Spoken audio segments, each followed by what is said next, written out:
This is the story of Thomas and the birthday party.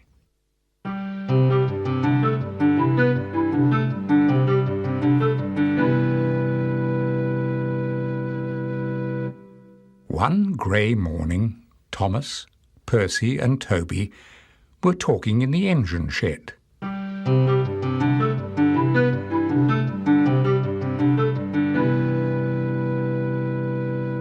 "It's your driver's birthday on Saturday," said Percy. Thomas wasn't sure what a birthday was, but noticed the cheeky glint in Percy's eyes and wondered if he was planning some kind of joke. "What is a birthday?" asked Thomas. "You must have heard of birthdays before," teased Percy, and Thomas felt rather small. "It is the day when you get a year older," offered Toby helpfully, "and you sometimes have a party with a cake."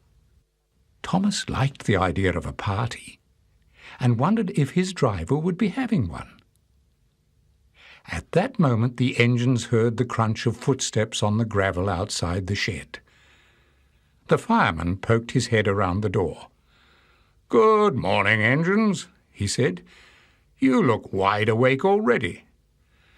"I've just been told that it's my driver's birthday on Saturday," explained Thomas. "Do you know if he's planning to have a party?"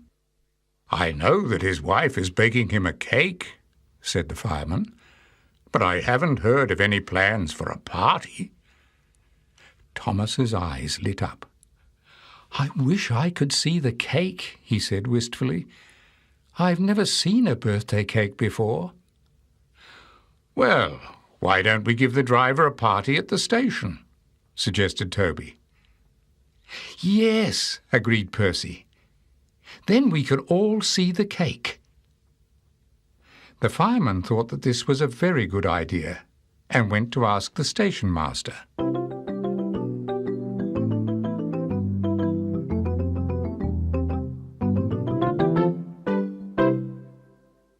The station master was delighted and said it was a very long time since they'd had a party at the station. The engines were very pleased and huffed and whooshed with excitement before hurrying out of the shed to begin work for the day.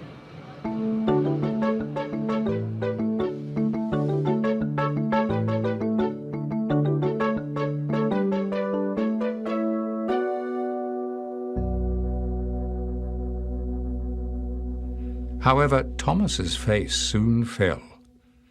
When he arrived at the station, the fat controller was waiting for him. "Thomas," he said, "I need you to spend some time at the big station.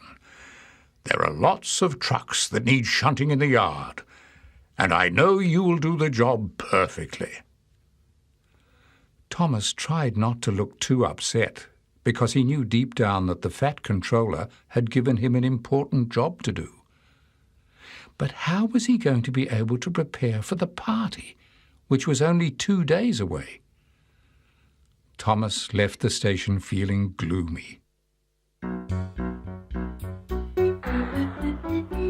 "Never mind, I've got to do it. Never mind, I've got to do it," he told himself, and made his way to the big station. Thomas didn't like the big station. The tracks were crowded with trucks, all filled to the brim with dirty, heavy loads.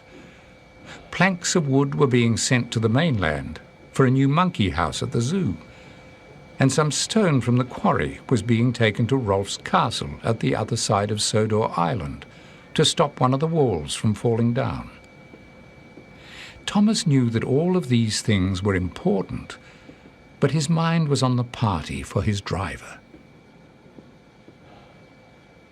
Oh, well, he thought to himself, at least he would be able to start the preparations when he returned home that evening. Not today, however. The fat controller came to Thomas at the end of the day and explained that he would be needed again the next day. Thomas would have to spend the night at the big station.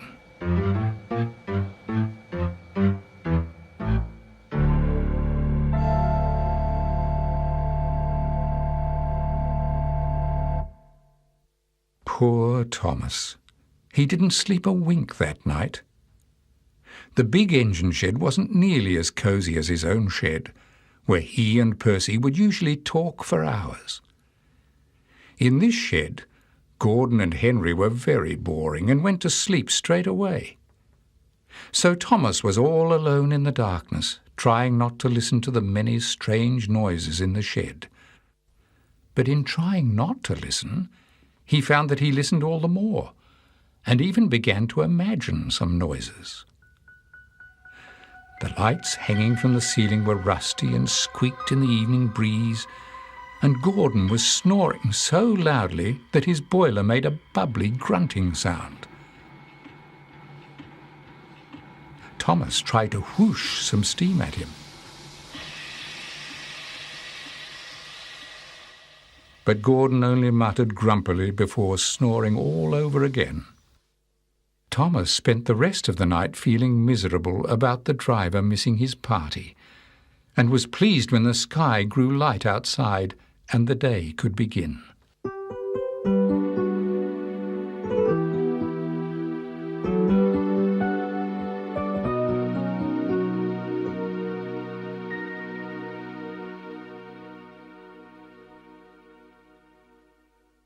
Thomas made his way to the yard rather reluctantly the next morning.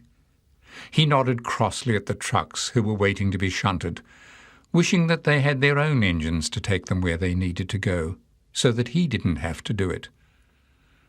"Good morning, Thomas," said the Fat Controller cheerfully. "Morning," replied Thomas gloomily. "What's up, Thomas? You look rather fed up today," said the Fat Controller. "No need to be so glum. You've been working hard, and I'm very pleased with you." "Thank you, sir." Thomas looked a little happier. "But when can I go home?" "Don't worry, Thomas. I know all about your secret," reassured the Fat Controller. "We will get you home in time. In the meantime, come and shunt some of these trucks." Although Thomas was very tired from having had no sleep, he felt much brighter and set off towards the trucks.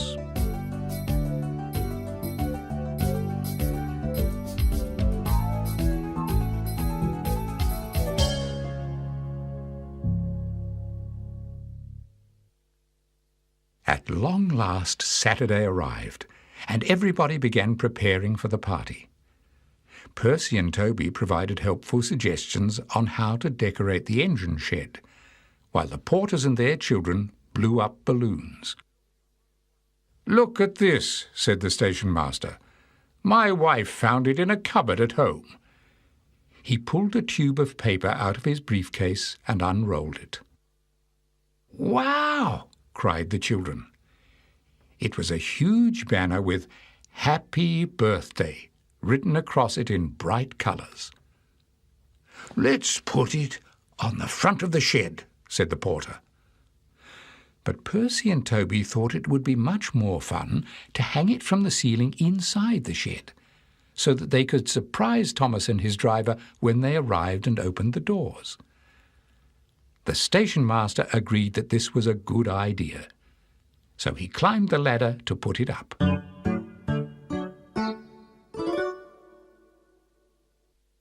Meanwhile, Thomas was racing home from the big station as fast as he could.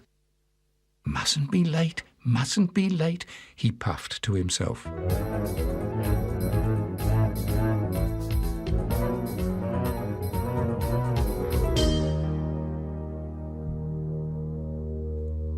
But as he approached the engine shed, everything seemed strangely quiet. "Where is everybody?" Thomas thought to himself anxiously. All he could see was the station cat, waiting to pounce on some birds, and the station master, who looked as though he was having a tea break. The shed doors were shut tight, and there was no sound, except the distant bark of a dog in the village. Thomas thought this was very odd. Had he come on the wrong day? He was sure they had told him his driver's birthday was on Saturday. Thomas ground to a halt outside the shed door. "That was a good run, Thomas," he heard his driver say as he climbed down from the cab. Before Thomas could reply, the shed door opened and the driver's wife appeared. "Gosh, dear, what are you doing here?" asked the driver in surprise. He noticed that she was wearing her smartest dress. She only ever wore that dress for special occasions. Then he noticed that she was carrying a large box in her arms, about the size of a very big shoebox. What was inside? His wife didn't say a word, but smiled secretly and waited for the driver to get down from the cab. Thomas noticed that some little children were hiding behind the shed door and realized that perhaps something was going to happen after all. "Follow me," said the driver's wife as she turned to walk into the shed. So Thomas and his driver followed behind her.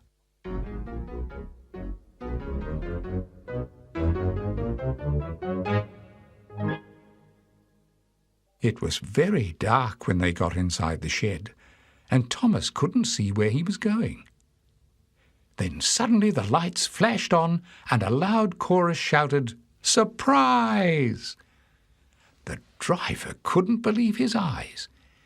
He gazed in wonder at the big banner and all the balloons. Then he saw the box on the table. Everybody was waiting for it to be opened. "Shall I take the lid off the box?" he asked. "Yes!" shouted the children. So he lifted the lid, and Thomas gave a huge whistle of excitement. It was a cake.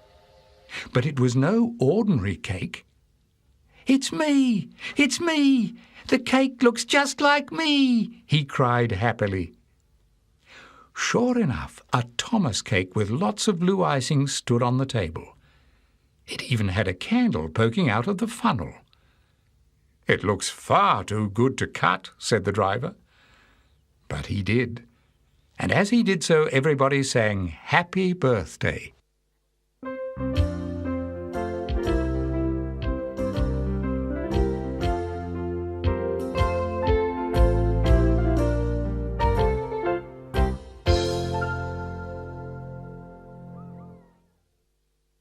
When the cake was cut, everybody climbed into the carriage behind Thomas to begin the party. A special cloth was spread on the table and a huge feast laid out. "Ham and tomato sandwiches, my favourite," said the driver, munching happily. All around him the children chased balloons and popped streamers.